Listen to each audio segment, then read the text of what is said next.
na muli po sa ating lahat. Samahan po ninyo ako sa aklat po ng awit, Psalm 127, na kung saan po ay ito po ang ating aralin sa hapong ito. Psalm 127 o awit 127. At hayaan niyong basahin ko po sa New American Standard. Unless the Lord builds the house, they labor in vain who build it. Unless the Lord guards the city, the watchman keeps awake in vain. It is vain for you to rise up early, to retire late, to eat the bread of painful labor, for he gives to his beloved, even in his sleep. Behold, children are gift of the Lord. The fruit of the womb is reward. Like arrows in the hands of a warrior, so are the children of one's youth. How blessed is the man whose quiver is full of them. They will not be ashamed when they speak with their enemies in the gate. Samahan po ninyo ako sa maikling panalangin. Aming Diyos na makapangyarihan, muli po dumudulog kami punong-puno ng pasalamat, pagsamba sa inyong banal na pangalan, Panginoon. Salamat po Diyos sa isang panibagong araw na linggo na muli pinagkaloob mo. Pribilehyo ng patuloy po namin na pagsamba at patuloy po na magpagabay sa bawat katuruan na nagmula sa inyong banal na salita. Kami nga muli po, samahan po ninyo kami. Ipahintulot po ninyo, Panginoon, ang kaganapan ng pinakamabuti niyong palatuntunan sa araw na ito. At nawa po ay dumaloy ang kasaganaan ng iyong pagpapala ng iyong banal na salita sa buhay ng bawat isa. Sa aming pong pakikinig, turuan po ninyo kami na patuloy na kayo ay aming sambahin at luwalhatiin. Salamat po. Ito po ang aming panalangin sa pangalan ni Jesus na aming Panginoon at tagapagligtas. Amen. Amen. Ang ating pong aralin ngayon ay mapapansin po natin na maikli lamang, ngunit sa katotohanan po hindi ganun kaikli ang talagang nilalaman. Kaya't ito po ay ating titingnan sapagkat ito po ay awit na isinulat po ni Haring Solomon na kung ating pong susuriin na mabuti kung atin na po napakinggan ang kanyang mga katuruan, ay meron po itong pagkakahawig. Ang tema ay may pagkakahawig po sa aklat ng Ecclesiastes na isinulat din ni Haring Solomon na kung saan po yung theme noon ay the futility of human endeavor. Ngunit ito po naman ating titingnan ngayon ay binigyan po natin ng pamagat na the inevitable God's factor. Mga ngaral po at mga nangangaral, nagtuturo ng salita po ng Diyos ay karaniwan po ginagamit ang Psalm 127. Karaniwan po sa mga ceremonies ng house or building dedication. Lalong-lalo na po ang verses 1 and 2. At ito po yung kadalasang ginagamit po sa mga house dedication. Ngunit sa totoo po ay hindi naman limitado lamang sa ganito kakitid po ang nilalaman ng mga talatang ito because it has a broader scope in life. Sakop ang buong lahat ng aspeto ng ating buhay. At dito matatagpuan po natin na unang-una po siguro maganda maunawaan natin, very relevant po ito sa kasalukuyang national political atmosphere ng ating bansa. Gayunpaman, ang aral po na ating makikita ay generally applicable at talaga na i-apply naman sa bawat sitwasyon sa ating buhay sa lahat ng kapanahunan. Okay, kung sa lahat ng kapanahunan po ay walang expiration ito, from the very beginning of life hanggang sa uling sandali, ay may kinalaman po ang mga talatang ito. And here we can see the underlying thought that in these first verses, yung first two verses po na makikita natin, ang nakakakukan po doon ay the uselessness of all human efforts. which do not rely on the will, sovereign power, and goodness of God. Kaya po si Solomon, nung kanyang ipinaliwanag po ito, sabi niya ay walang katuturan ang anumang ninanais o ina-attempt ng tao na gumawa ng mga bagay kung hindi kasama ang Panginoon. That's why the God factor is inevitable. Dito makikita po natin may 4 na aspeto po ng human life na pinipresent po mula dito sa 5 talata na ating makitang ito. And this 4 aspects of human life are social, civic, business, and domestic. Ito po. At dito ay tinuturuan po tayo na bawat aspeto po dito ay mawawalan ng katuturan kung hindi po kasama ang Panginoon. Kaya't mahalaga titingnan po natin. The first aspect, number 1, social life. Ito po, the Lord should be looked up and trusted as the builder of the house. Siya po yung talagang builder. Siya yung talagang nagtatayo ng gusali o ng bahay. At mahalaga po maunawaan natin na walang katuturan ang lahat ng ginagawa ng tao kung hindi po ang Diyos mismo ang siyang nangunguna. Houses are built, okay, to be inhabited by people, pero hindi po doon nagwawakasyon. Kahit na tinirahan na po ng mga tao yung bahay na yon. At pagkatapos po tumira ang mga tao sa bahay, at bawat bahay na tinitirahan ng mga tao ay ito po yung bumubuo ng society na ating kinalalagyan. Yung several units of homes, pag nagsama-sama po, ay bumubuo na po ng isang social group na tinawag po natin commission community or city or country. Kaya po, napahalaga po na ang pagpapatayo ng kahit na anong tahanan, kahit na anong gusali, at kahit na anong mga bagay na tirahan ng mga tao, kung wala po ang Panginoon, ay ito po ay mula lamang sa pagmamataas ng tao.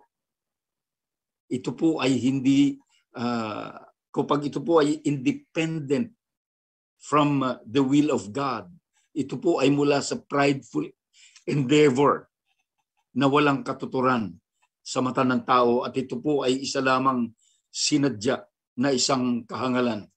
It is a worthless and prideful folly, foolish action ng tao. Yun po yung malungkot na katotohanan na hindi po nauunawaan ng tao. For example po, tingnan po natin ang ilan lamang, 2 lamang na biblical example po na ating makikita dito. Una po ay yung the Tower of Babel na binanggit po sa Genesis chapter 11, na kung saan po ay yung panahon na yon, sinabi na ng Diyos, sinabi na ng Bible na ang mga tao ay naging matatalino. Sumobrang talino ng mga tao at sa kanilang katalinuhan umakyat sa ulo ang kanilang pride at kanilang binalak na magtayo ng napakataas na gusali. At nangalakay doon ay tower, a city tower, na kung saan sa gusaling yon silang lahat ay doon titira at ang nais nila ay maitanyag sila at sila ay yung magiging makapangyarihan. Kaya yung kanilang gustong itayo na gusali ay ang tore ay gusto nilang abutin ang langit. At ito po yung pride ng tao. Kahit sa ganitong kalalagayan ang ginawa ng Diyos, nilito ng Diyos ang kanilang lengguwahe, hindi na sila nagkaunawaan at ikinalat sila ng Diyos sa iba't ibang panig ng daigdig. Kaya't hindi nila nagawa ng lubusan ang gusali na yun. Kung hindi po ako nagkakamali ay hanggang ngayon po ay meron pong remnants yung dapat sana itinayong gusali na yun. Pangalawa po, siguro na makikita natin na magandang example ay turo ng Panginoong Jesus sa Matthew chapter 7, verses 14 at 27. Matthew chapter 7, verses 14 to 27. Babasahin po natin.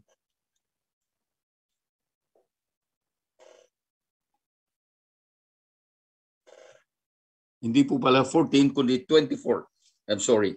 Matthew chapter 7, verses 24 to 27. Therefore, everyone who hears this word of mine and acts on them may be compared to a wise man who built his house on the rock. And the rain fell, and the flood came, and the winds blew and slammed against the house.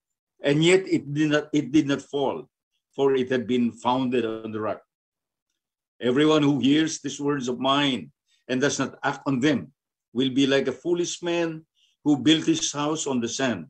The rain fell, and the floods came, and the wind blew, and it slammed against the house, and it fell, and great was its fall.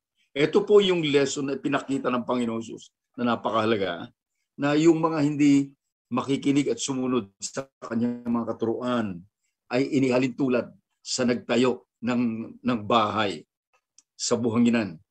Dumating ang baha, dumating ang malakas na bagyo, ito ay nawasak. Kahalintulad dito ng sino mang tao na nagtatayo ng kahit anong gusali o bahay na hindi ang Panginoon ang sinasandalan. Ganon din po ang patutunguhan. So ano po yung pinag-uusapan natin dito? Ang pinag-uusapan po natin dito ay hindi lamang po patungkol sa physical building na nakatayo na ganon, na parang yun lamang ating pinag-uusapan. Hindi po, kundi yung mga tao po na mananahan doon sa gusali o sa bahay ay kasama po rito. At maliban na ang Diyos ang siyang pundasyon ng kanilang buhay at lubos na sa Kanya umasa at sumandal, sa Kanyang perfect will at sa Kanyang sovereign power, ang tahanan, yung pamumuhay sa tahanan yun ay isang araw ay mawawasak din. Hindi magtatagal. Kaya ang sinasabi po, ang Panginoon ang siyang dapat na pundasyon ng both physically and spiritually. Pundasyon ng tahanan. So, yung gusali, ginagawa po, karaniwan po ay meron pong ginagawang ceremony ng laying of the cornerstone. Na in the spiritual aspect, yung pong cornerstone na yun ay ang Panginoon, ang pundasyon ng bahay. Kaya lamang po ay hindi na nakikita sa ginagawa ng tao, kundi naging isang ceremony na lamang na wala nang kinalaman sa spiritual. Ngunit ang totoo po, yun ang simbolo po noon. Na sumisimbolo ng anumang gusali o bahay na tinatayo, ang pundasyon ay ang Panginoong Hesus. Hindi po ang tao. The rock foundation. Kaya po makikita natin na sa napakarami po na makikita natin pruweba ng ating sinasabi sa kasalukuyang kondisyon ng napakaraming pamilya sa ating lipunan. Na napakarami pong sirang pamilya, napakaraming sirang tahanan. Napakarami po ang regardless kung sila po ay sumagana sa material na bagay. Regardless kung ang mga magulang ay matatalino at mataas ang pinag-aralan. So many families crumpled down because God is not the foundation. Yun po yung malungkot. At yan ang nangyayari yan. Yan ang problema ng ating society ngayon. Yan ang problema kahit sa panig ng mundo. Yan ang problema sa Amerika. Yan ang problema rito sa Pilipinas. Kaya po marami na po nagrereklamo ngayon na ang mga kabataan ngayon ay hindi na po masuheto, hindi na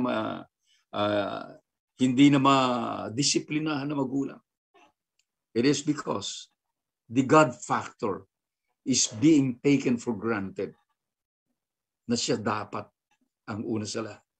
And let's go to number 2. And that's the civic life. Na nandito rin po sa ating binabasa sa sa Psalm 127 verse 1, verse 1b. Sabi po ay, unless the Lord guards the city, the watchman keeps awake in vain. The Lord is the keeper and guardian of the city. Siya po yun. Kaya po, ang mga bahay at ang mga tao na nananahan doon, sila po yung bumubuo ng syudad at ng lipunan. So, marami mga tahanan, marami mga bahay. Pag pinagsama-sama, it becomes a city. And therefore, they are to be safeguarded. Sila binabantayan, iniingatan. Ang mga manggagawa ng bahay, ginawa lang nila ang bahay. Ngunit, ang isang lupon ng mga bahay, isang syudad o isang community po, ay mangangailangan ng mga watchmen o di kaya yung mga mangangalaga sa kapayapaan at kaayusan. Na dito po sa atin, siyempre tinatawag natin gano'n ay mga pulis at mga sundalo. Okay. At yun po yung mga nagbabantay sa city. At ang sabi po ni Solomon, without God, cities have no security. Walang katiyakan ang kaayusan. Walang katiyakan ang kapayapaan sa isang syudad kung hindi po ang Panginoon ang siyang nagbabantay. Kaya sa katotohanan, in the real sense, the security of the city is not in its walls. Yung secured ng panahon na yun, during the biblical times, ay ang mga city po ay napaligiran ng mataas na mga na walls at bukod pa ron sa mga bantay. Pero ang totoo, hindi pala doon talaga nanggagaling. Hindi rin ito, ang security ay hindi rin nagmumula sa mga government officials. Hindi nagmumula sa mga pulis at sundalo. Hindi po yun ang totoo. Kaya po ang verse 1 sabi niya, unless the Lord builds the house, they labor in vain who built it. Unless the Lord guards the city, the watchman keeps awake in vain. Hindi pala sila. Tatandaan po natin, kung ating po maaalala, na noong inatasan po ng Diyos si Joshua at ang kanyang mga tauhan upang sakupin ang Jericho, na ang Jericho po ay may napakataas na wall na paligiran ng imposibleng matinag o matibag na wall. Imposible po sa sobrang kapal.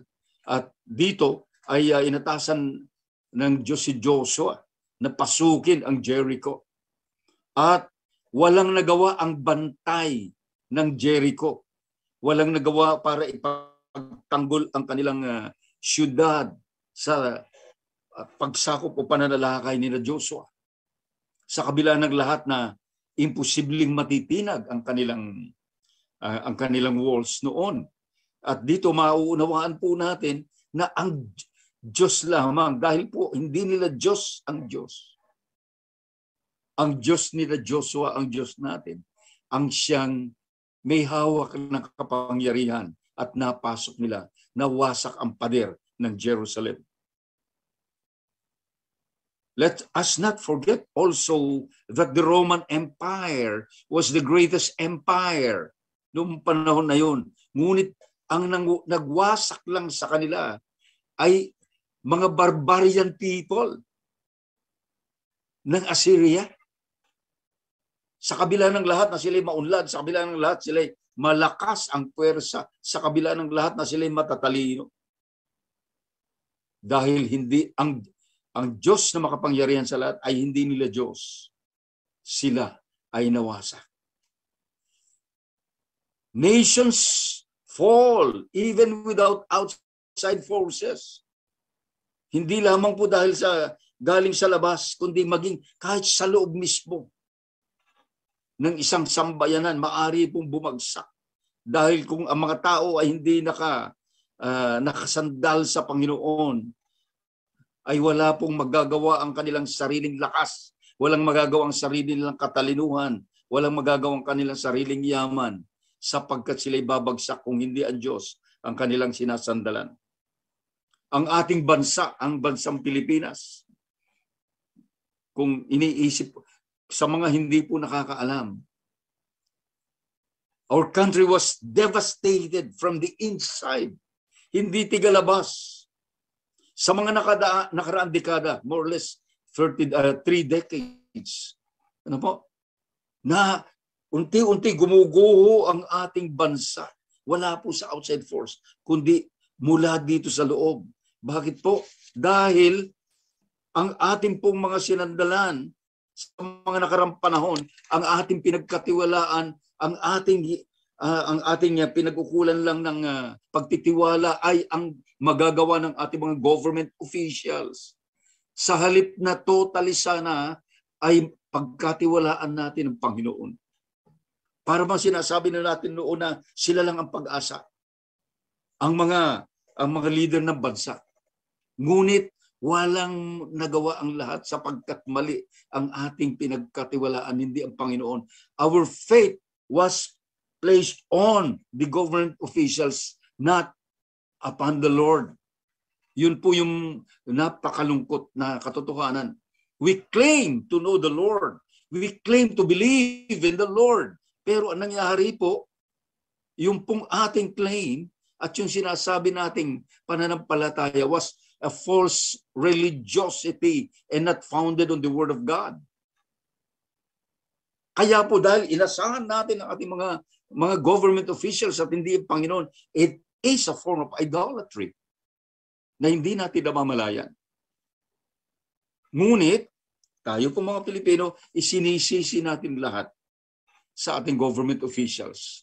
But then we are all responsible and liable sa kasalanan ito. So, basahin po natin Proverbs chapter 14, verse 34. Proverbs 14, verse 34. Righteousness exalts a nation, but sin is a disgrace to any people. Yan po, yun nangyari sa atin. We thought we are a righteous nation because of our religiosity. But the truth is, we were a sinful people. We trusted not the real God, not the God of the Bible, not the eternal God whose sovereign power is beyond our imagination. Yun po yung naging problema po sa atin. Ngayon po, meron po tayong incoming new sets of national and local government officials. At ang common tendency po ng natin ng mga tao ay dumipende na naman sa kanilang mga kamay ang kinabukasan ng ating bansa. Yun po yung malungkot na katotohanan sa atin, sa kanila natin na naman iniaasa ang lahat. At ito po yung sinasabi ko, this is a terrible sin of faithlessness and idolatrous act of the people. Dahil hindi sila ang talagang may hawak, kundi tayo pa rin po. Kaya nga gaya na sinabi ni Rizal long time ago, tal pueblo, tal gobyerno. Kung ano ang bayan, yun ang pamahalaan. Hindi natin iniluklok sa pwesto ang mga bagong mamamahala ng ating bayan upang sila lamang ang gumalaw at sila lamang ang responsable sa lahat. We have our part. Na lahat po tayo ay dapat sa Panginoon Diyos sumandal lamang. Kaya maliban na lamang na matutunan natin na ilagak ang ating pananampalataya tanging sa Diyos lamang at ipagkatiwala ang lahat sa Kanyang perfect will. Huwag tayong umasa na maganda mangyayari sa ating bansa. Ito po yung katotohanan. Kaya po, the foundation of genuine faith that begins with every individual. Then, bawat tahanan, bawat sambahayan na siyang bumubuo ng buong syudad, buong community, ay siyang makapagbubuo ng isang matibay at matatag na sambayanan kung ito ay nasa ilalim ng protection, gabay, patnubay at pagbabantay ng Diyos. Kaya po, ang ating mga government officials, kailangan nila ng ating panalangin. At yung pong incoming president, siya mismo ang una niya salita, ipanalangin niyo kami. Siya ay nanghihingi ng panalangin. But such prayer, yung prayer na hinihingi niya, need to be prayers of faith in the sovereign and eternal God who cannot be touched by the human hands, but whose glory permeates in the midst of people of faith. Yung mga totoong, yung kanyang kalulatin ay dumarating sa mga taong may totoong pananampalataya. Hindi tayo nananalangin sa isang Diyos na pwedeng hawakan ng kamay ng tao. Hindi po. Sa Diyos na hindi nakikita, sa Diyos na walang hanggan. Ngunit, ang kanyang kalulatian ay dumarating sa kalagitnaan ng mga tao na may totoong pananampalataya sa kanya. And that's the prayer that the president and all the government officials need. Hindi po basta lamang uusal ng panalangin. Akala natin, ang panalangin po is not magic. Ang totoong panalangin po ay ang pagsandal, pagtitiwala sa Diyos, sa kanya magagawa. Let's go to number 3. And number 3 is business life. Ito po sa verse 2.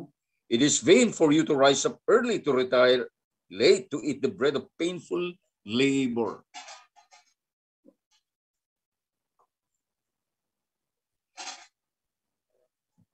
Okay, business life. The Lord provides peace, rest, and restoration of His strength. Sa Kanya nanggagaling lahat yan.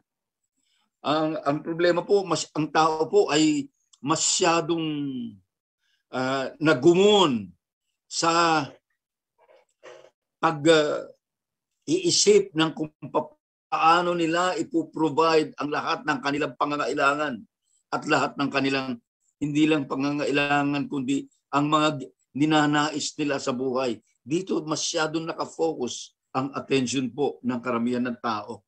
At lahat ng effort na ito, ang ipinapakita ko sa atin, ay mawawalan ng katuturan kung hindi magtitiwala sa Panginoon. Instead of trusting the Lord, people trust in their own strength, in their own capability and ability to provide for their needs. So, yun po yung problema rito na sinasabi, mawawalan ng katuturan. Kaya nga, kahit na anong gawin ng tao na hirap sa kanyang, lahat ng hirap na kanyang gagawin, wala.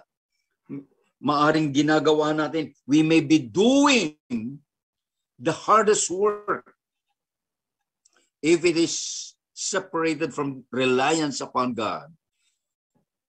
It will only bring anxiety and weariness and even illness. Magugulo lamang ang ating buhay. Kaya makikita natin, yung pong mga nagpapayaman at talagang bumubuo ng kanilang kaharian sa mundong ito, ay sila yung nakakaranas ng mga matitinding karamdaman. Sila yung nagkakasakit. Sila yung hindi mapagkatulog. Sila yung nangangailangan ng pampakalma. Sapagkat pinipilit nila na gawin ang lahat ng bagay na makamit nila ang lahat ng gusto nila sa kanilang sariling kaparaanan at hindi po sila nakaasa sa Diyos. Yun po yung malungkot. Kaya po, ang sinabi po ng Panginoon, for He gives to His beloved, even to His sleep. Ang ganda po. God gives enough rest, both physical and emotional. Kanino po? To those who depends on Him. Doon sa mga totoong sumasandal sa Kanya, sa mga totoong nagtitiwala sa Kanya. Pinagkakalooban niya ng kapahingahan ng kanilang katawang lupa, kapahingahan ng kanilang isipan at ng kanilang puso. Walang ligalig sapagkat maging sa kanilang pamamahinga, ang Diyos ay kumikilos para sa kanilang kabubuhay. God provides enough for those who trust Him. Provides enough. Isipin po natin, hindi ka naghahangad ng sobra at kaya't may oras ka ng pamamahinga, wala kang worry sa buhay, wala kang anxiety, ngunit ang buhay mo ay nasa ayos. Why? Because God provides enough for their needs. Maging sa panahon ng kanilang kapahingahan, sapagkat kailanman hindi nagpapabaya ang Diyos. Sa lahat ng totoong sa Kanya sumasandal, sa lahat ng totoong sa Kanya umaasa. Binanggit po ito ng higit pa rito ni Haring David doon sa Psalm 37 verse 25. Ang ganda po ng sinabi niya sa Psalm 37 verse 25. Basahin po natin yon.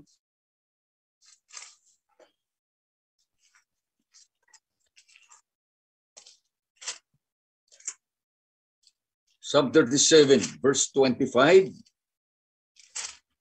I have been young and now I am old, yet I have not seen the righteous forsaken or his descendants begging bread.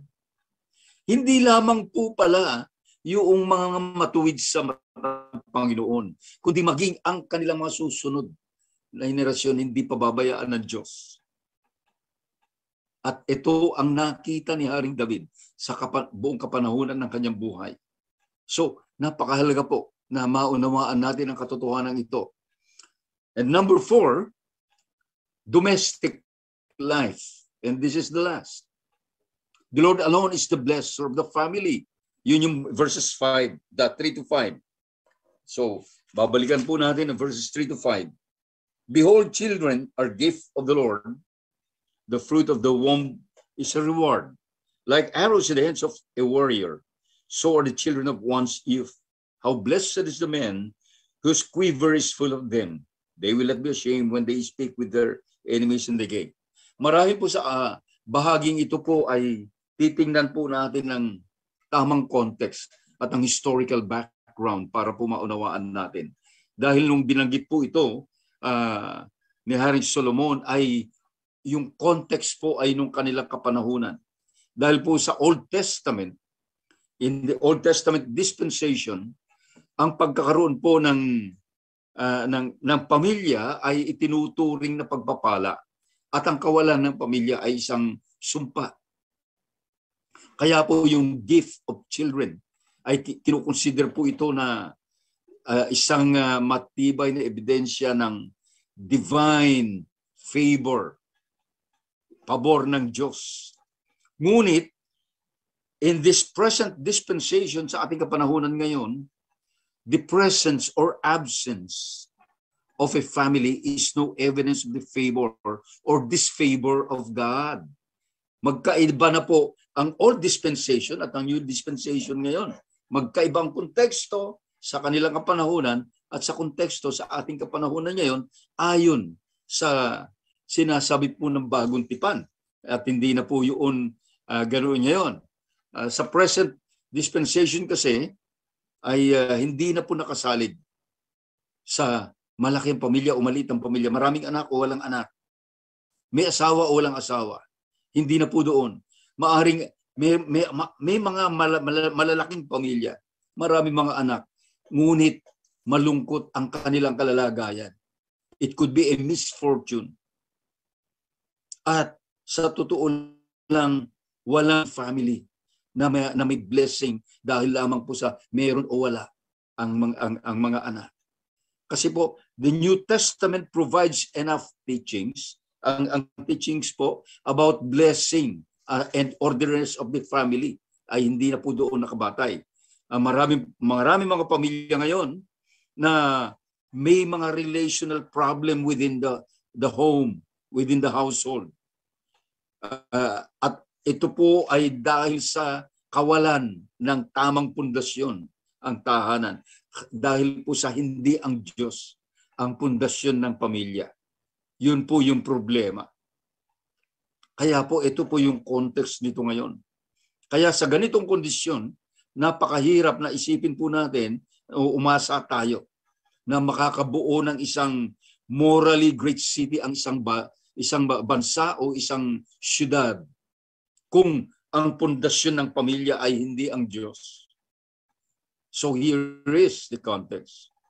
But when the foundation of every home is the Lord, He can build a strong city. He can protect it. He can take care of it. He can guard it, and He can bless the family, the society, the city, and the nation. At ito po yung mahalaga na makikita natin ngayon, na lahat ng mga bansa ay gumuguho. Kaya gumuguho dahil iniwanan nila ang Panginoon. Kaya gumuguho dahil hindi natuto sa lahat ng mga kasaysayan ng sinaunang kapanahunan ang pagbagsak ng mga malalaking bansa na hindi ang Diyos ang pundasyon. Name the greatest colonizers and the greatest nations that ever rose. Lahat sila'y bumagsak nung iniwanan nila ang Panginoon. At history repeats itself. Ganun po ang nangyayari. Kaya ultimately, ang tatayo lamang na totoo, na mananaig at mananatili, ay ang sambahayan na ang Diyos ang pundasyon.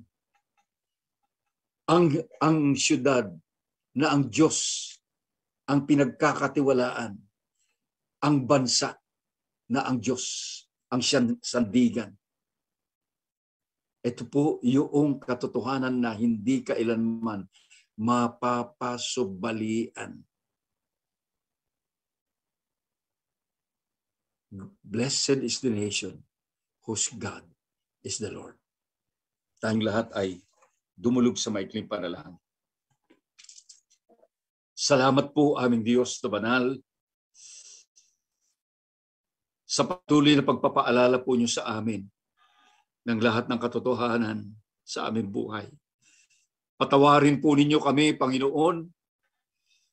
Kami nakabahagi ng aming sambayanan. Patawarin po ninyo ang aming bayan. Sa mga panahon po, O Diyos, na hindi po kami lubos na nagtiwala sa iyo. Sa mga panahon na iniwan namin sa kamay ng mga namamahala sa amin ang kinabukasan ng aming bansa, sa halip na sa iyo lamang kami manampalataya. Aming Diyos, bigyan po ninyo kami ng tamang pang-unawa sa aming kalalagayan ngayon. Na amin po mapagtanto, Panginoon, na tanging kayo lamang ang aming kailangan. Na matutunan po namin, O Diyos, na hindi po sumundal sa kapangyarihan ng mga tao na namumuno sa amin, kundi sa kapangyarihan mo na walang kapantay. Bigyan po ninyo kami, Panginoon, ng puso na totoong nagmamalasakit sa aming bayan. At bigyan po ninyo kami ng pusong mapanalangin sa Diyos na walang hanggan, Diyos na hindi nakikita, Diyos ng lahat ng kapangyarihan. At gayon din po, Panginoon, ipinapanalangin namin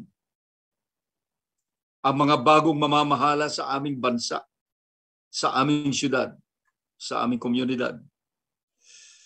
Aming Diyos, na matutunan po namin, Panginoon, na makipag-isa sa iyong palatuntunan at hindi po sa palatuntunan ng tao.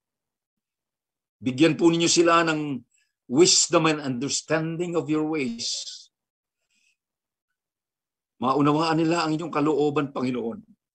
Maunawaan nila na kayo ang siyang pinagmumulan ng tunay na dunong at tamang kaparaanan ng buhay. Matutunan, Panginoon, ng aming mga namumuno na kayo lamang po ang bato ng sandigan na maaari naming sandalan sa lahat ng panahon. Aming Diyos, salamat po. Salamat po. Bigyan po ninyo kami ng pusong nagsisisi sa aming lahat ng pagkakamali sa aming bayan, pagkakamali sa aming pananampalataya. At matutunan po ng sambayan ng Pilipino ang manumbalik sa iyo. Upang sa iyo lamang po, Panginoon, kami sasandal. Sapagkat ang naisin mo ay ang bayan na kayo po ang Diyos. Salamat po. Luwalhatiin ka sa kaitastasan. At muli po, Diyos, sa aming pong paniwala ng isang panibagong araw, muli aming pong inilalagak sa inyong mapagpalang kamay ang inyong mga anak. Sasamahan niyo sila, Panginoon, sa bawat hakbang sa landas ng buhay na kanilang tinatahak. Gabayan niyo sila, tanglawan niyo, Panginoon, ang landas na yon, na matalunton nila ang landas tungo sa katuparan ng pinakamabuti mong palatuntunan. Gabayan niyo sila sa lahat ng sandali. Ilayo sila sa lahat ng panganib, kapahamakan o anumang uri ng karamdaman. At ipahintulot po ninyo, Panginoon, ang kaganapan ng kanilang pinakamimiti na naaayon sa inyong kalooban at magbibigay parangal sa inyong banal na pangalan. Salamat po, Diyos, sa inyo lamang namin ibinibigay ang lahat ng papuri, pagsambat, pagluwalhati.